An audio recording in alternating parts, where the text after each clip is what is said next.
La mesure prendra effet à partir de samedi. Biden réactive également une interdiction d'entrée pour presque tous les voyageurs non américains qui ont séjourné au Brésil, en Grande-Bretagne, en Irlande et dans 26 autres pays européens, autorisant les voyages à travers les frontières ouvertes.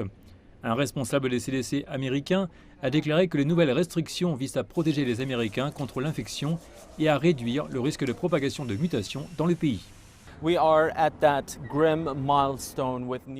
Cette sombre étape, avec 25 millions de cas, soit environ un quart de tous les cas confirmés dans le monde, arrive à un moment où près de 40% des Américains vivent dans des zones où les capacités de soins intensifs sont tombées à 15%, voire moins. Certains États signalent de nouvelles infections et hospitalisations inférieures à celles des semaines précédentes, mais les experts sont inquiets en raison de ce nouveau variant du coronavirus. Il ne s'agit pas seulement de celui qui a été initialement identifié au Royaume-Uni, mais de celui qui, selon les scientifiques de Californie, pourrait être d'origine locale. Ils disent avoir identifié une souche particulière qui serait de loin la plus contagieuse parmi toutes les souches qui ont été identifiées dans le monde entier jusqu'à présent. La priorité est donc de la détecter, mais il existe actuellement tellement de méthodes de tests différentes que les experts de la santé se demandent si elles s'avéreront toutes efficaces. De toute évidence, cela intervient également à un moment critique, celui des efforts de vaccination de masse.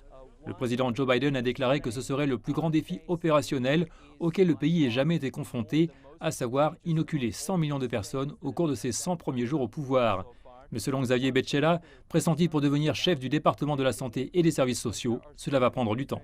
L'avion est en train de piquer du nez, nous devons le redresser. Ça ne va pas se faire du jour au lendemain, mais nous allons le redresser. Nous devons le redresser. Échouer n'est pas une option, alors nous le ferons. Le président Biden s'est montré très clair. Cela ne se fera pas du jour au lendemain. Nous pouvons faire mieux. Nous pouvons non seulement contrôler la Covid, mais aussi nous ramener à la vraie normalité. Mais tout le monde doit être sur le pont. Mais concernant les ressources dont dispose l'administration en ce moment, des États auraient déjà signalé des pénuries critiques en termes d'approvisionnement en doses de vaccins. Des milliers de rendez-vous ont été annulés dans plusieurs États.